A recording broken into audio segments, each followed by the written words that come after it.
Are you ready? Let's go. Now circling in the neutral zone. Here's the pitch on the way. 36 yards for the win. This. Here comes a big chance. The shot. Is this the dagger? The neutral zone. Home run. Good. This is as good as it gets. Now, here's your host, two-time Paralympian, Brock Richardson. What's going on? It's time for another edition of The Neutral Zone. I'm your host, Brock Richardson. And coming up on today's show, we're going to be chatting a little bit about this webinar that's going on in with the On Para and Canadian Paralympic Committee. It's a 6-part webinar called Women's Disability Sport, and we're gonna sort of chat about the idea of this. We were supposed to be joined by Lisa Myers, and unfortunately she has the flu when we were gonna record it, so we'll be catching up with her on the next episode. But I just want to give the idea later on in the show about what this is like, and sort of talk about the idea of it and what we like and what we may not, and so on and so forth. So stay tuned for that conversation. And we're going to catch you up on some mainstream sports. There's been a lot of stuff that's gone on. So we're going to kind of give you a little bit of a roundup of all the different things that go on. So it's going to be an interesting and jam-packed episode. With that, I'm joined by Claire and Josh. Here comes your headline. Neutral Zone headlines.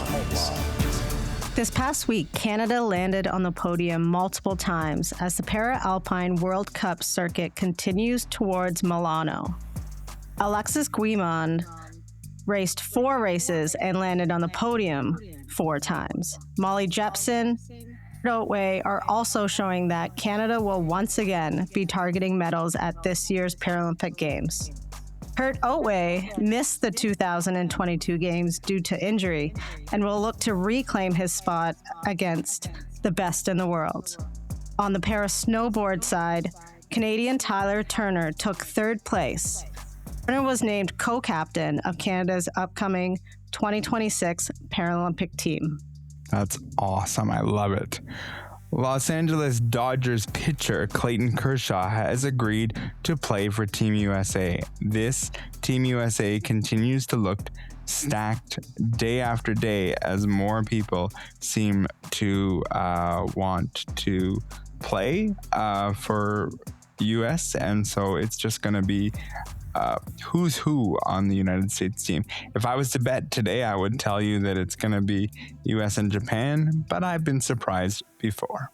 And of course, that's for the World Baseball Classic coming up shortly, and it looks like Ernie Clement's going to be there as well.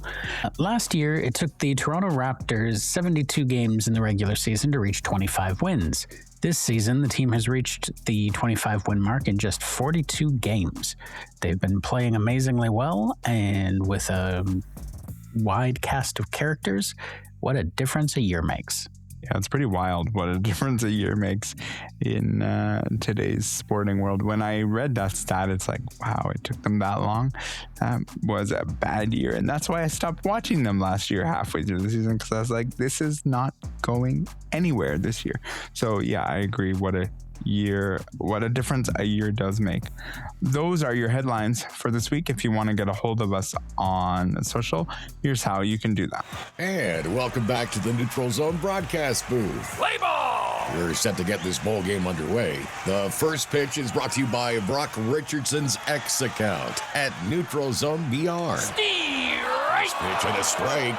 Hey gang, why not strike up a chat with Claire Buchanan from the Neutral Zone? Find her on X at Neutral Zone CB.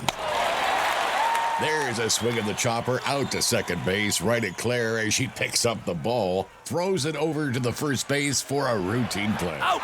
And fans, there's nothing routine about connecting with Cam and Josh from the Neutral Zone at Neutral Zone Cam J and at J Watson 200. Now that's a winning combination. So I want to touch on something that took place this past weekend, if you're listening to this on launch week, and that is the fact that Claire went and played at the London Blizzard's tournament. It's always a fantastic event that they put on. Claire, I am curious. All things point on social media that it was a fantastic event. Would you agree with those people who said, yes, it was a fantastic event? I would agree.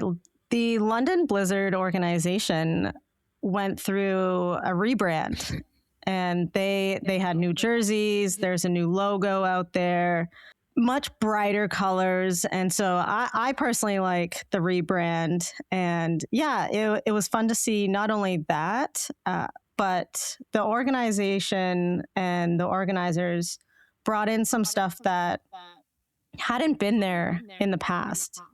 The Hockey Hall of Fame actually was there and brought a few NHL awards, and the trophies were displayed out on a table to see, and it was really cool. I've been to the tournament a handful of times, and there was just a few things that you hadn't experienced before at the tournament. And just like any other year, it was great hockey. Great to see everyone there, the community. It's one of the biggest tournaments in sledge hockey, period, no matter where you're talking about.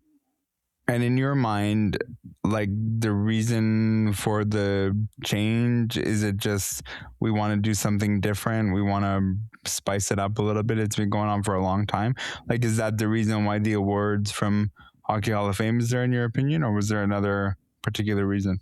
Just to bring kind of a new, fresher look to it. The medals were also different, along with the rebrand of the London logo and the London organization as well. I think it was just kind of a refresher, but I think they did a really great job of reaching out to places like the Hockey Hall of Fame to bring something new to the table. Yeah, that's cool. Josh, I know you've had some experience, and probably a lot of it, going to that event. Just on a historical side of things, how do you feel that London stacks up in a para ice hockey event compared to others? Well, at least in Canada, in Eastern Canada, there really aren't any other tournaments besides the ones that Cruiser Sports puts on in November. So it's a bit hard for me to judge it against any but our own. I think it's a fantastic tournament. I think it's very well run. They've made sure to find ways to keep things moving in terms of the way they'll allow players to begin entering the ice service after the Zamboni has done a couple of passes, rather than having to wait until everything is finished.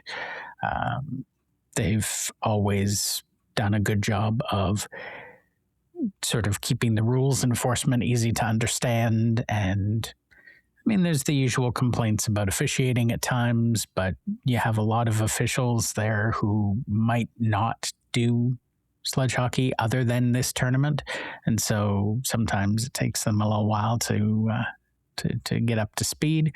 But they also have some very experienced officials, which is fantastic. I've always loved going down there.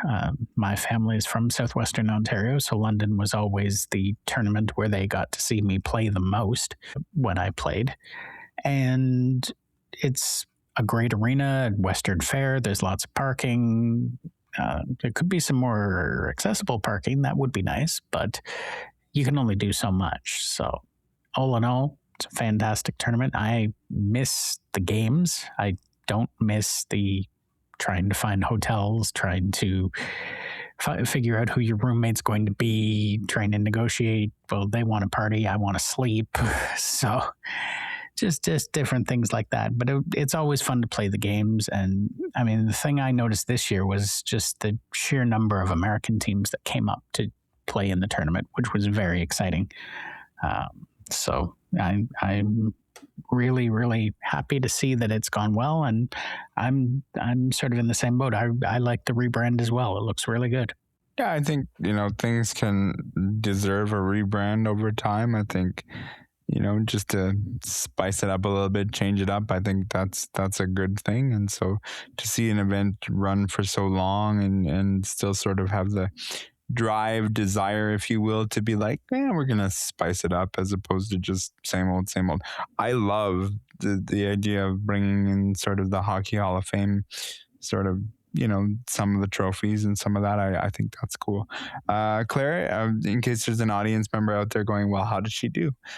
Could you tell us how you did this weekend at the event?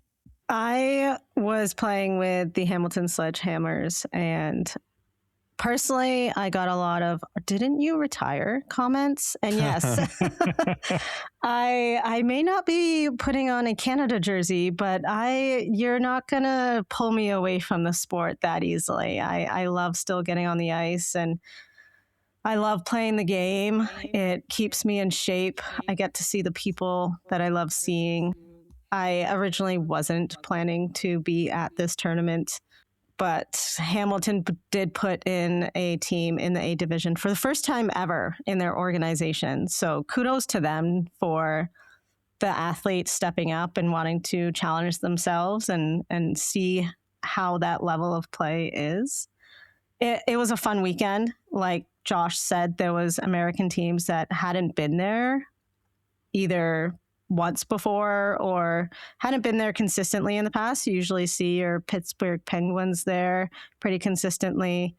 There is a Buffalo tournament happening next weekend that Pittsburgh has dedicated to. So I can understand that you can't do back-to-back weekends of traveling, and the costs of that is probably too high. It gave way for other teams like Detroit and Indiana to come in and play, and that was great. And got to see a mix of players that I haven't played against before, and American women on the national team that haven't been at that tournament before either. So it was good. New people got to experience the tournament, which is great because it is a great tournament, and hopefully it just draws more people back in for years to come. Other than the fact that the Cruisers Cup is our home event, if you will, and we love the Cruisers, so I'm not coming at this being like, let's talk about what's better, what's not. This is not where I'm going, but I am curious, what sort of sets the Cruisers and London, like what makes Cruisers go as well as it does? Like, is there things that you guys can say, this is what happens here that I like? Like, obviously being closer to home makes a bit more sense. That's obvious. But are there other things that kind of you look at and you go, I like this one for this purpose? Let's start with Claire on this one, and hopefully I made some sense in what I was asking. Absolutely. And I don't think I answered your question beforehand. Hamilton, the A division, we did not play well enough to play on Sunday. So we got a free Sunday to watch all of the games. But the Hamilton Sledgehammers, our C team took gold and our junior team took bronze. So Hamilton did very well, respectively, at that tournament. Wonderful. Honestly, I thought, maybe you didn't want to say the result. I knew what the result was, but I was like, maybe she's giving me the media answer of, I'm not answering this question, but I'll dodge it, and it's whatever. And I was just going to go on about it. So it's fine. It's all good. We got there. Yeah. No, absolutely. When we talk about comparing the two tournaments of Cruisers Cup and the London tournament, yes, location means a lot for a lot of players and a lot of teams. At the Cruisers Cup, you're going to get more Eastern teams, more Montreal teams show up, Ottawa's there. Whereas at the London tournament, it does open the opportunity for more American teams to come. And they're both equally just as big in size, I believe, in terms of divisions and how many athletes are able to register. But my personal experience, I think the big draw for the Cruisers Cup is that it's sponsored by Tim Hortons and there's free coffee and hot chocolate all weekend. whereas the London tournament, it's in just like they're both held in great arenas. The Cruisers Cup has moved to a bigger, more accessible arena in the last couple of years. The London tournament just provides a great location. It's the home of the London Knights, I believe still, or at least it has been in the past. They're not there anymore. But yeah, great location. You always have to prepare for a lot of snow and cold weather when it comes to the London tournament too. It started snowing Thursday evening, and I was like, yep, it's definitely a London tournament weekend because it's calling for a huge amount of snow. Yeah. Yeah, that is the one thing about that area is you're going to get dumped on if it's going to do anything. So for me, the appeal of the Cruiser tournament, aside from it being my home club, is that it is close to home. I don't have to worry about sleeping in hotels and paying for every meal that I choose to eat. I can just play my game, come home, relax. My coach likes to do team building events at the London tournament, which I could honestly do without, because my opinion is when you start your season in September, why are you team building in January? But that's me. I recognize that I'm not the only one, and so everybody's entitled to an opinion. I do think it is getting closer in size. I think London is probably still bigger, but not by a lot. I think it depends on the year. And the arena is a great arena. Western Fair Arena is, I believe it's the home of the Junior B team. So it's not the London Knights, but it is a London junior hockey club. So very, very nice arena. 4 pads, games going on all 4 at all times. So it's a lot of fun. It's a good weekend. And as long as you're not married to winning it, then you can have a great time. Yeah. It's funny, Claire, that you brought up the perk that you like, because I've never played the Cruisers Cup, but the thing I love is the hot chocolate as well. I'm like, this is awesome. Like, it's, but yeah, that's just me as a perk. I like my Tim Hortons, so it's cool, but it's funny you bring that up.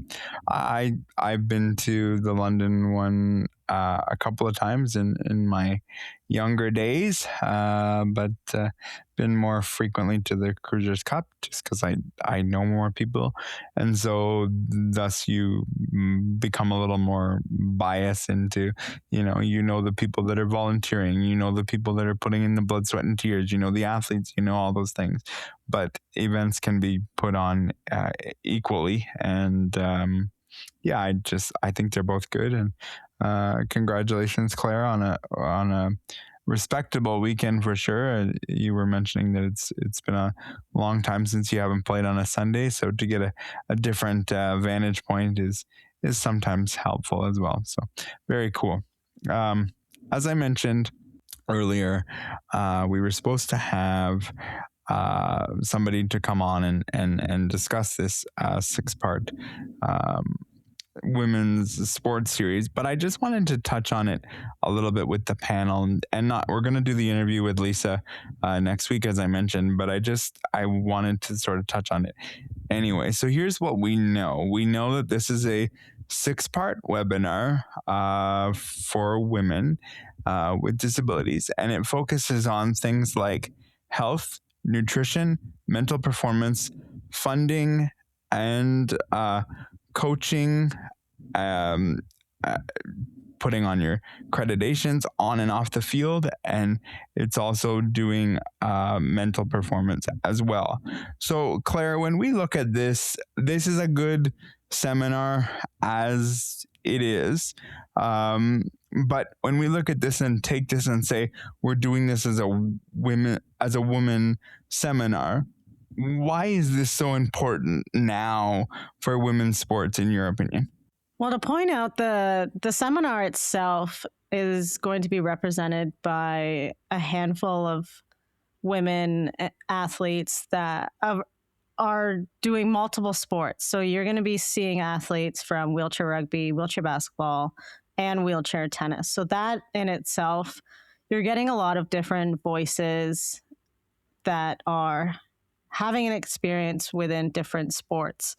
And that looks different. It's a tennis player is going to train different than a wheelchair rugby player, and they have different life experiences as well. So I think not just the fact that they're focusing on the experience of a woman, and you're going to talk about various things, I'm sure, and the way that you go about your mental health and nutrition and all that does vary from male to female. It's not black or white. It's really good that they're not only just touching on the training aspect and getting into the sport, but what is going to be your actual experience and how do you navigate that as a female in sport.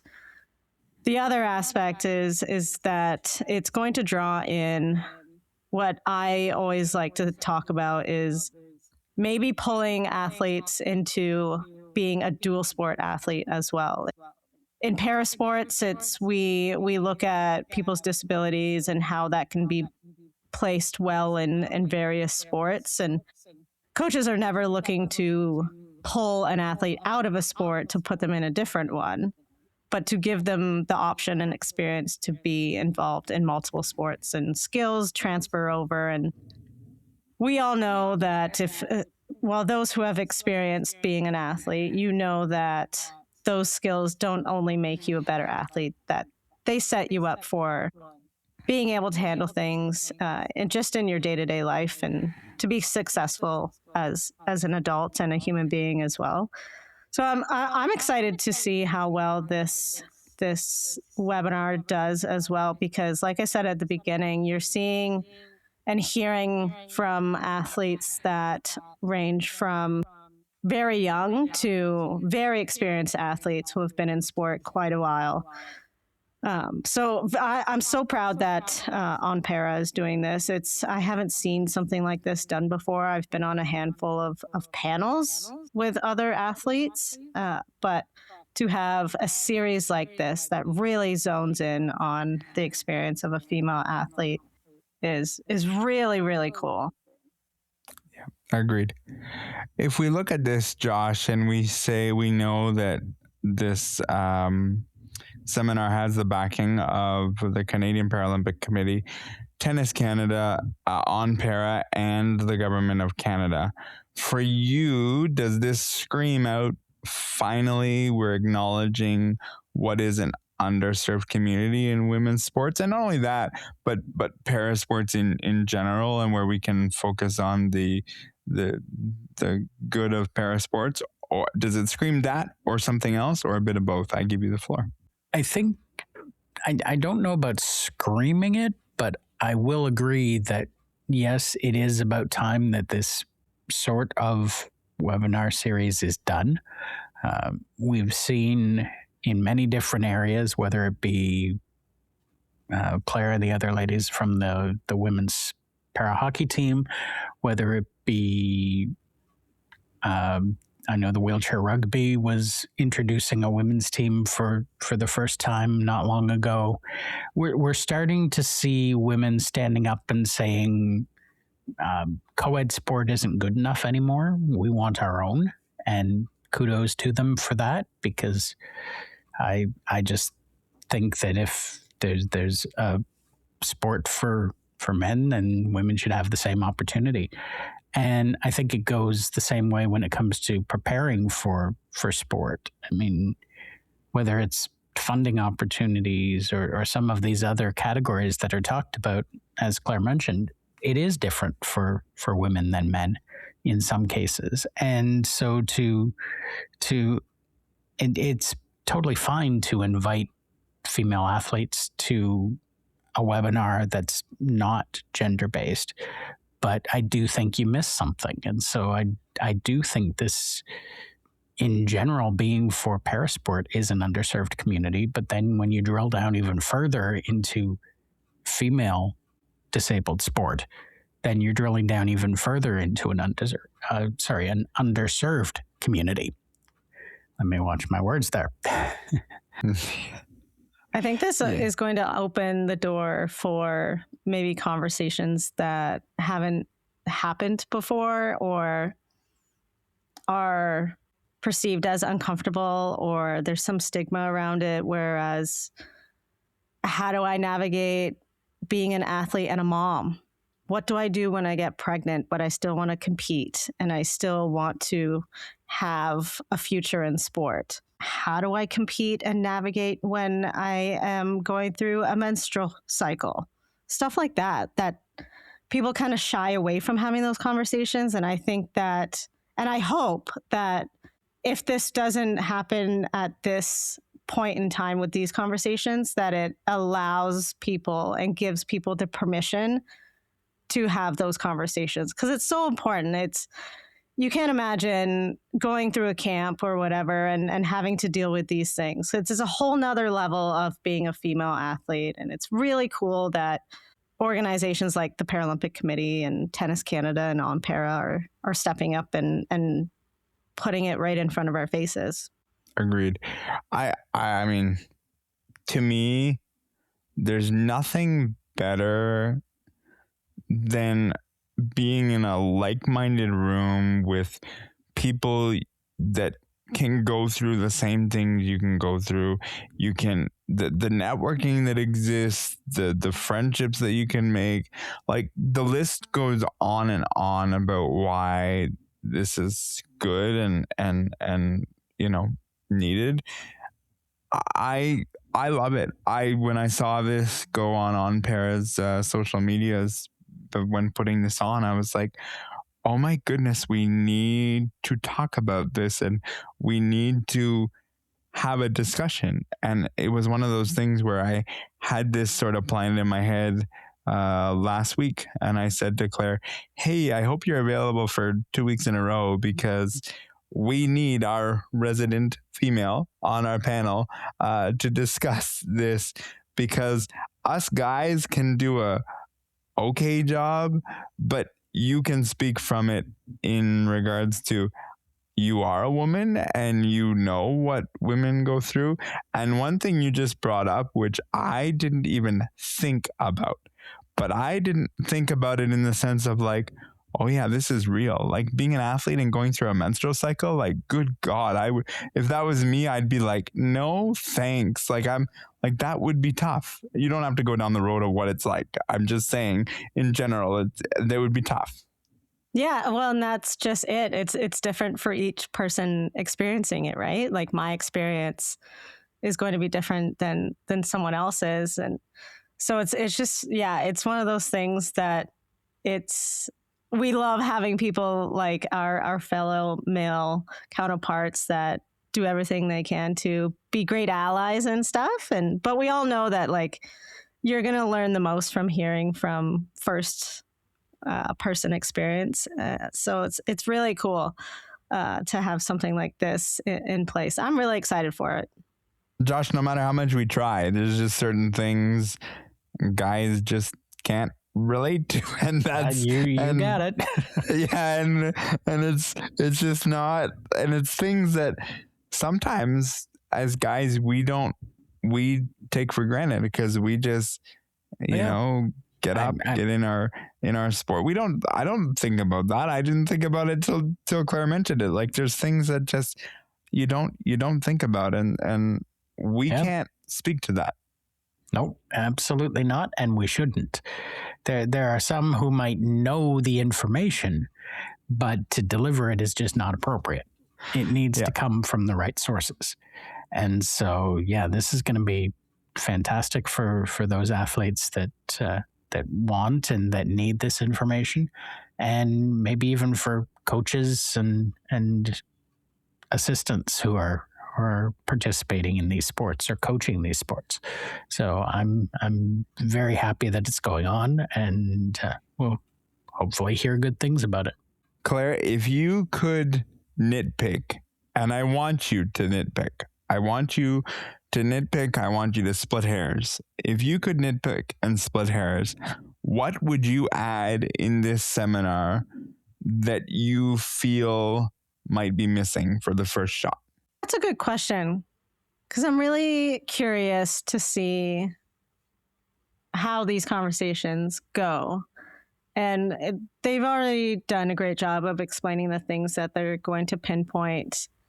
But I just hope that within those, topics that they are going to cover, that they also add in some consistent reassurance to newcomers to the sports, or like Josh said, coaches and staff that are wondering how to show up better for their female athletes, is having the confidence and safety within their sport to speak up when they're going through these things. Like, hey, I'm having a bad mental health day. Like, I need these things, or I have started my menstrual cycle.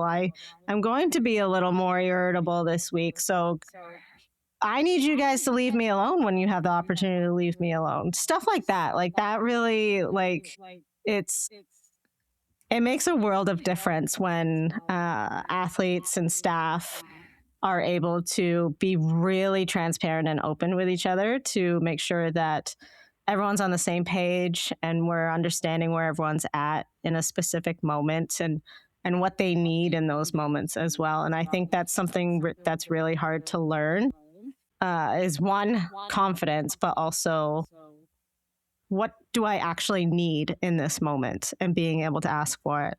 And like learning how to speak to the guy who's like, oh, it's made up and you're making more out of this than it needs to be, and you're just crazy because it's this and it's that, and it's like learning how to speak and speaking the proper way to people that simply don't understand the things that people go through. It's one thing to say from disability to disability, you might go through something different than Josh or me or whatever, but to be able to learn how to communicate when you are in those moments where you just are having trouble expressing the way that you feel, and instead of using the blanket, oh, when people are having their cycle, they're just crazy, because that isn't true. People aren't automatically crazy. I am blessed to have women in my life who really, when these things happen, you don't know.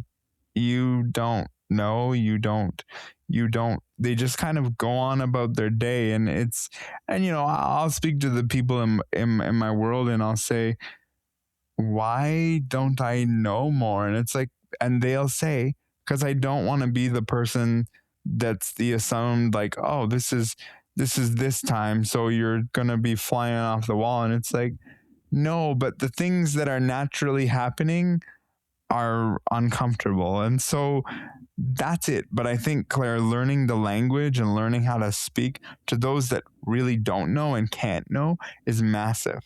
Yeah, and I think that's going to have the biggest impact on coaches and staff.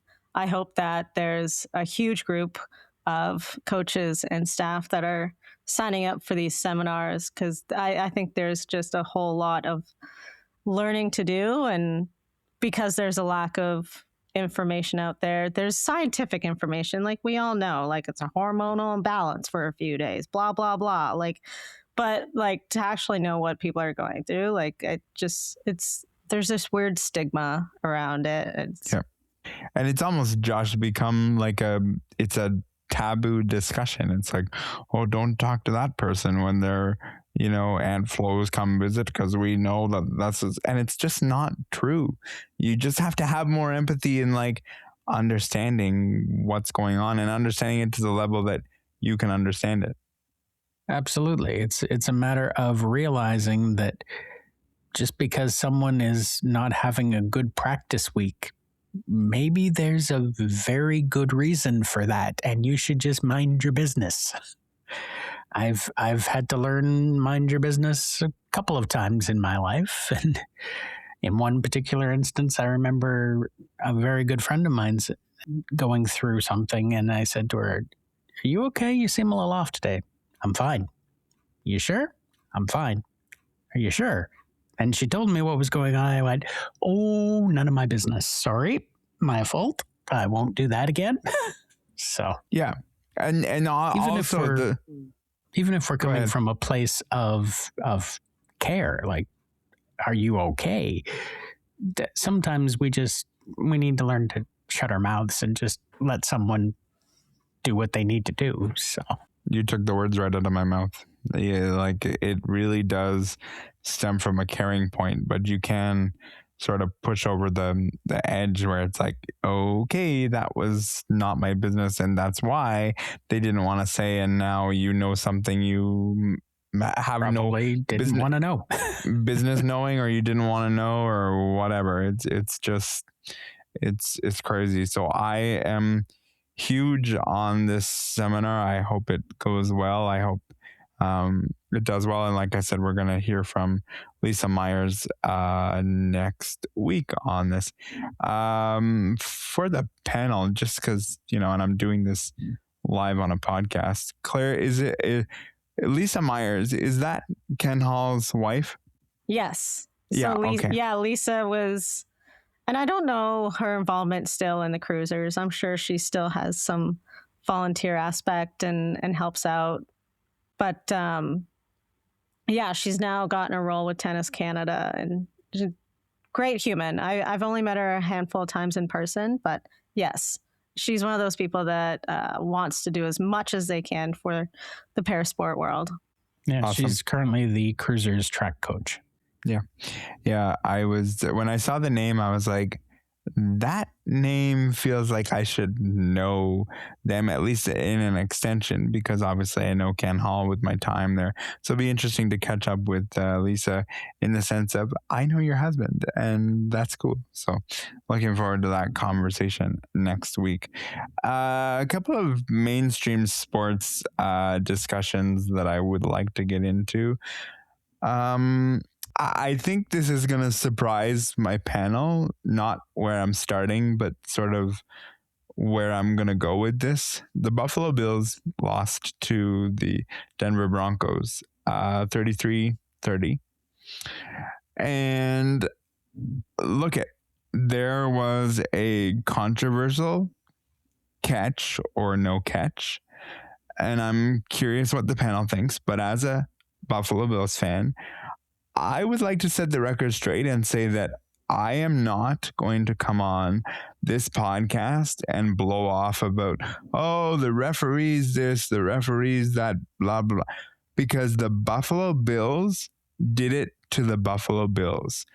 When you have the interception on a controversial situation, and then you go ahead and you give up something like 35 yards because you're pass interference or because you have a fit against the official, you cannot blame that on anybody else but yourself. And I'm tired of seeing the images of, Denver Broncos had the referees in their pockets and spilling Gatorade and they were the stars of the show. No. The Buffalo Bills did it to the Buffalo Bills, and I'm tired of this narrative. Sean McDermott lost his job today. I get that it's a historical thing. He has not brought the Super Bowl to Buffalo, but it's a real sad day when someone like Sean McDermott loses his job, because what ultimately happened was the players lost it on themselves, and that's it. I don't even know who I want to start with. Let's start with Claire. What do you make of what I said? And if you want to comment on, what do you make of what I said? And then we'll get to Josh, and then you guys can comment on other football games if you choose as well. I think you said it perfectly. A lot of, I want to call them keyboard, what do you call them? True. Keyboard trolls that don't really play much sports themselves like to have a lot of comments on stuff like this. And I think us as a panel have a different perspective because we've been in situations as athletes in our respective sports that games, matches, whatever, are not lost in one moment. They're lost throughout the entire game. You can't win a game, especially in the playoffs, throwing 5 interceptions. It's just, that's not successful. It's not going to happen. And we saw it with the Texans game as well. Yeah, absolutely. I think personally, my opinion of the catch, if you will, is that it should have gone Buffalo's way, because I've never seen 2 guys go up and catch a ball at the same time, come down with it, and have it go the way of the defense. I just haven't. I think it was a missed call but those happen. That's part of the game. And like Claire said, you don't win a game when you turn the ball over that many times. And particularly in overtime, those penalties in overtime are what sealed it for them. They could very easily have driven down and scored their own field goal, but they didn't. They committed penalties. That pass interference one was huge. It took half the field away. You can't win doing stuff like that. I feel for Sean McDermott. I don't think he deserved to lose his job, but I recognize that if the goal at the beginning of the season was win the Super Bowl, he didn't achieve it. And so, unfortunately, there are consequences. But I think he's a great coach, and I think he will wind up somewhere. Our friend Cameron has advised us here while we've been recording that it will not be the Miami Dolphins. They've chosen a Green Bay coordinator to be their next head coach, apparently. So there is that. But there are plenty of other jobs out there where I think Sean McDermott will do a fabulous job. No. Any other football games you guys want to comment on? We'll circle back again to Claire if you've got any other game you want to kind of highlight from this weekend. Not really. I think one of the other big takeaways from the weekend was, again, from that Bills-Denver game, is that Bo Nix has fractured his foot and won't be playing in the championship game. So that's going to be interesting because I think that kind of puts the dagger in the Buffalo Bills a little deeper. Is, well, this guy beat us and now he's not playing. So that sucks. But it's not the four teams that are left now. I haven't followed much on them throughout the season. So I know New England has a great quarterback and defense as well. I think they probably have the best shot making it to the Super Bowl. Yeah, and they probably have the best shot of winning it. Drake May has been really unstoppable. He has looked like vintage Josh Allen at times this season and vintage Patrick Mahomes. And I saw, and I'm not going to be able to quote this exactly correct, but it's been something like 10 years where the AFC and NFC AFC has had the Pats or the Chiefs in it. And it's like, that is just organizational, like, dominance. Like when you go back to what the Patriots did with Brady and obviously Patrick Mahomes, the fact now that you don't have Patrick Mahomes in this, and Josh, I'm coming to you first on this one. You don't have Patrick Mahomes in this, but yet Drake May almost came out of nowhere and is representing and keeping that going and saying like, yeah, you guys forgot about me. You were all giving the AFC to the Buffalo Bills, and here he is in the championship. Like, to think that, Kansas City or the Patriots have been in every AFC championship game for like 10 plus years. That's wild. It is, but I mean, again, those have been amazing teams. And unfortunately, I will be very, very sick very quickly of the Drake May is Tom Brady 2.0 narrative that will inevitably come out of this. Because we know Pats fans, we love you, but you are annoying. And you will be telling me about how Drake May is the second coming of Tom Brady, and I don't want to hear it. I really don't. He's had one good season. Last year with Gerard Mayo at head coach, they were 4-13. So it's your coach and his coaching. It's not necessarily just you. Sure, you've gotten a year older and more experienced, but it has to do with the systems too. I think the one game we briefly skipped over was the game between the Rams and the Bears. The game itself was what it was, but the Hail Mary pass where he's running 30 yards backwards and then proceeds to throw the ball into the end zone is just crazy to me. My dad and I were having a conversation over the phone, and we both just froze and said to each other, like, what was that? That wasn't supposed to happen. Unfortunately, we were both rooting for the Bears in that game, and they lost. So maybe we should cheer for the teams we don't want to win, and then maybe the teams we want to win will actually do it. Yeah. Well, reverse psychology, but we'll see. Yeah, that play. So I happened to come home Sunday night and turn the TV on, and that's what I saw. And I was like, he went backwards. And then he made it harder. And then his receiver was open by like 10 yards. Like, this is not supposed to happen. Like, the reason you're going backwards is because being the defense is doing well, and you're being chased, and like, he went backwards and found his receiver, and it was like wide open, and it's like, wow, what happened? Like, yeah, it was wild, and I wasn't planning on watching that game because, you know, when your team loses, you kind of get a little sour.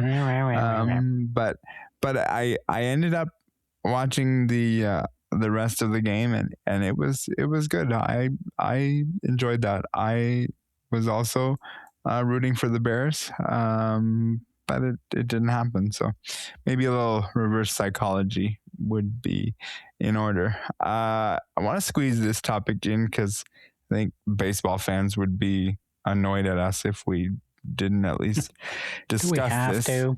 I know. I'm so sorry. Yeah, we have to. You know that guy, Bo Bichette? Yeah, well, he's no longer a Toronto Blue Jay. He signed a $62 million deal with the Mets that will see him there for 3 years. I will tell you that after year one, he does have an opt-out if he chooses to do that.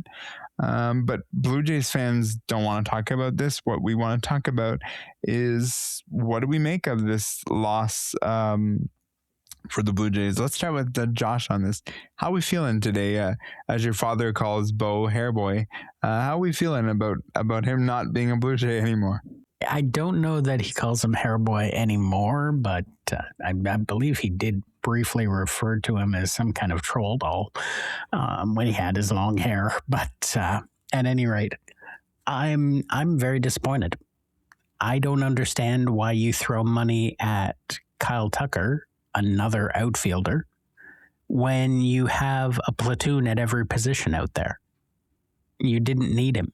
I mean, I'm sorry. You have Santander, you have Varsho, you have Springer, you have Lucas, you have Barger, because you've kicked Barger off of third base by signing Okamoto, which that's fine, but Barger needs to play. He's proven enough of himself. He needs to be on the field. So you've got them. You've got Miles Straw as well. Like, you've got 6 very good outfielders and only 1 DH spot. So where are these guys going to go? And yet you're telling me you're going to go after Kyle Tucker, but the guy who's been your shortstop for I don't know how many years now, you're just going to say, okay, have a good time, Bo. And yeah, we'll see you in June when you and the Mets come and play. Like, as much as I love Ernie Clement, we could have platooned Ernie at second base with Andres Jimenez if we really wanted to, or he could spell Bo at shortstop a few times, or Okamoto at third. That's the beauty of having an Ernie Clement, is that he can play multiple positions. So I believe our interior, our infield defense is weaker as a result of this. I hope I'm wrong. I really do. But I don't like this move. I think we bet on the wrong pony. And for the record, we lost them both because the rich get richer. Yeah. Claire, what say you? She might be frozen. She might need a minute. I'm looking at Claire. She may be frozen.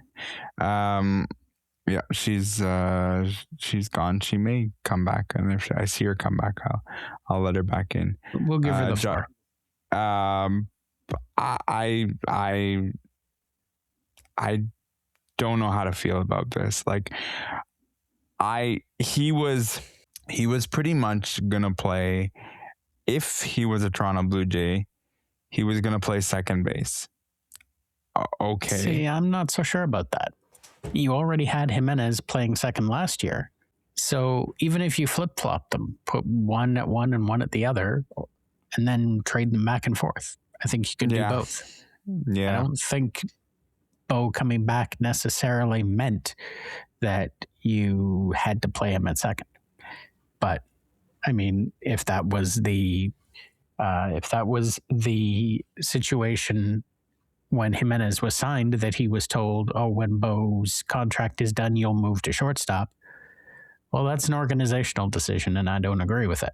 But I get it. Yeah. It's just, I don't understand. We've got to do something more, I think. Like, this team is better than what, like, we've improved, sure, but we've also regressed by losing Bo. I will say to you, I don't understand, like, the Bellinger thing. I like the we don't idea need Bellinger. Again, why do we need an outfielder? We don't, but the bat would be the intriguing thing, and the bat would be the thing that I would be like, okay, well, maybe Bellinger, if he does, come, you kind of add that bat, but then to your earlier point, you're making a mess of the field. Yeah, there's only so many positions guys can play each day, and right now, honestly, Santander has to prove himself to me. Yeah. I'm not convinced that he's been worth what he was signed for. I'm not saying that the injury wasn't a major factor in that, but trying to bring him back in the playoffs last year and shoehorn him in there when he was ice cold when he got hurt, it just didn't make sense to me. So he's got to prove that he can be what we signed him to be. And if he can do that, I'll give him a spot in right or left field. But when I've got Varsho, Springer, Straw, let me start again. When I've got Barger, Springer, Straw, Lucas, Davis Schneider, if he plays out there, we've got so many other options. If he starts slow again, sorry, buddy, I don't care how much you make. You're riding the pine till you get your act together. You weren't brought here to hit 100. So it will be very, very interesting to see what comes of that. And I just don't know if we are as strong as we were with Bo on the team. Yeah. And here's another area of concern for me. I don't know if Bo leaving the team will have an effect on Vladdy, because they were best friends. And we saw what happened when Vladdy and Teoscar got split.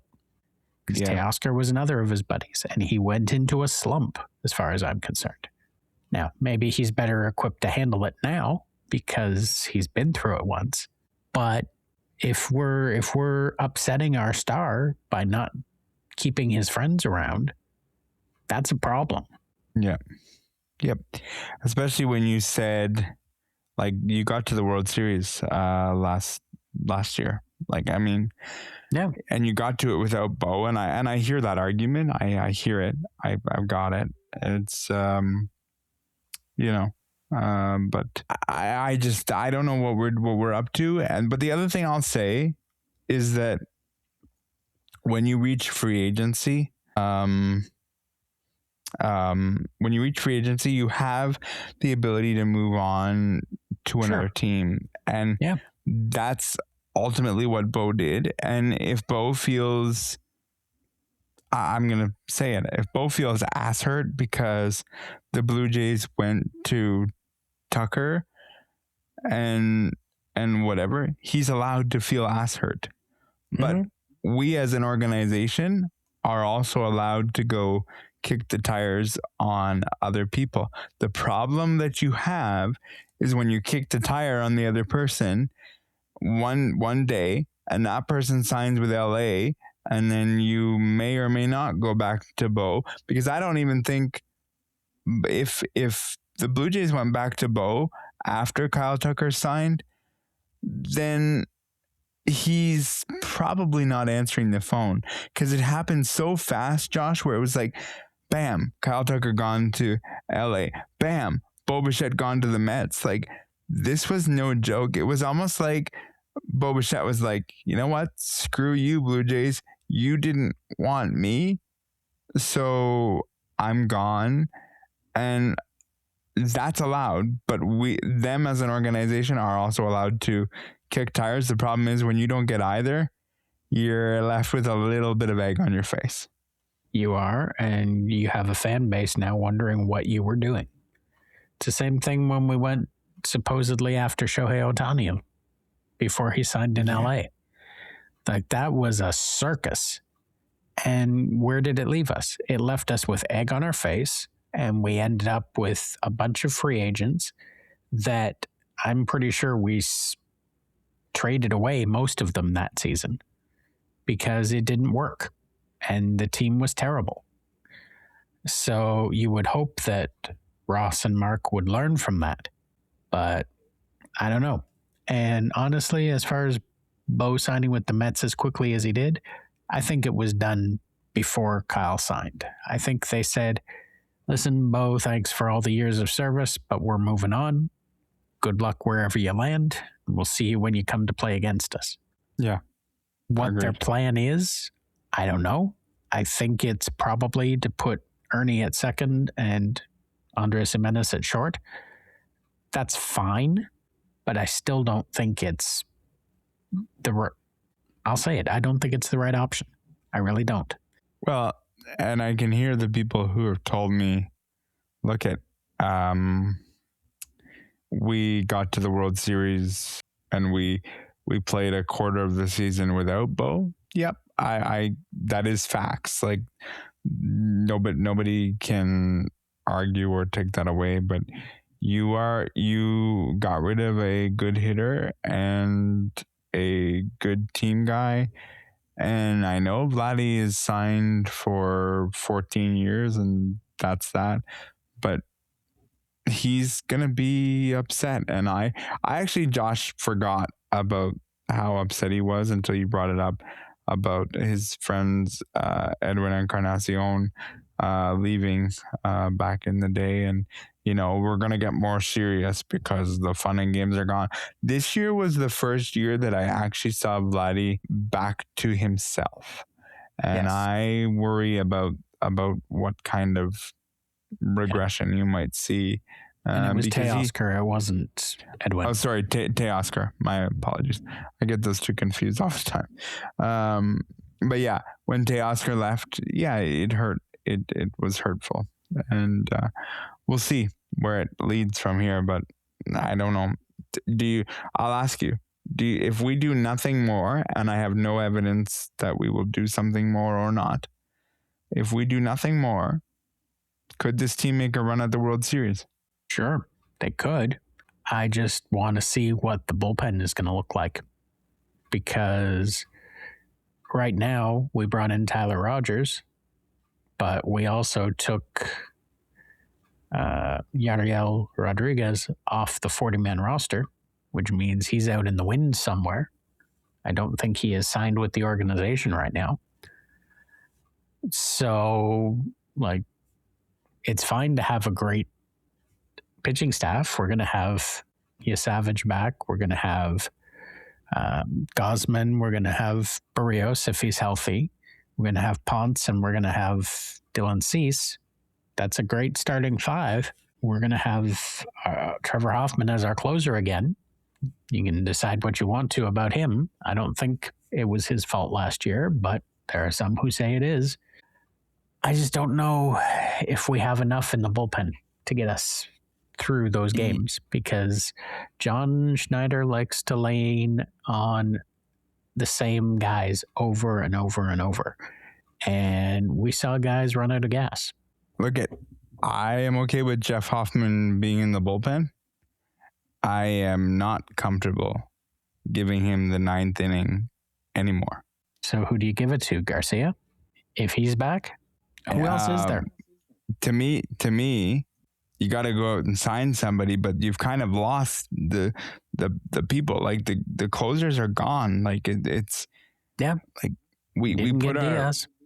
We put our fish in other baskets where I look and I go, guys, you gave the ball to, and I'm not blaming Jeff Hoffman. Right. But you gave the ball to Jeff Hoffman in Game 7, and what happened? He gave up the winning run.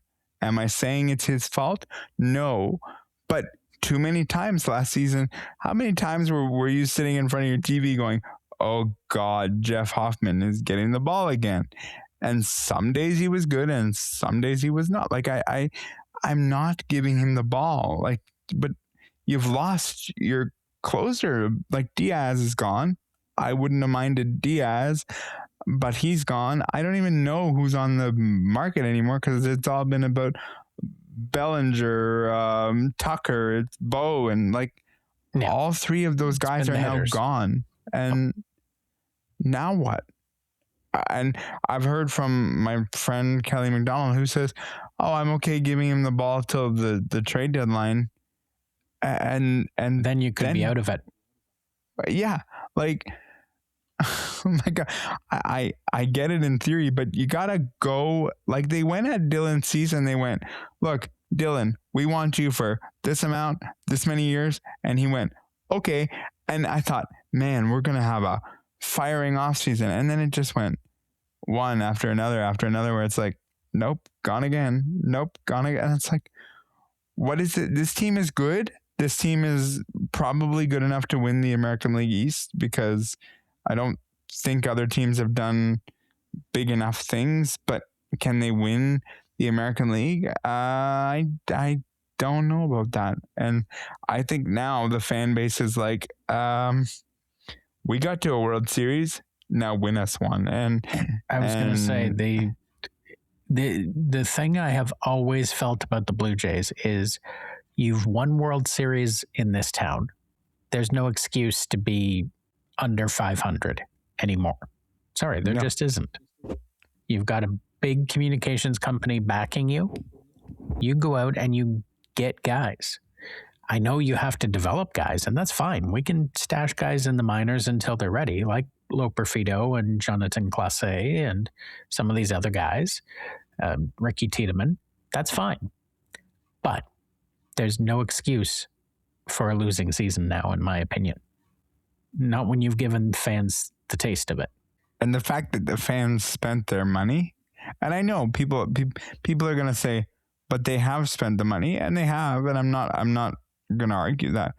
But you owe it to this fan base after the most exciting thing in the 90s was Doc Halladay coming every 5 days, and we could watch Doc Halladay go to work.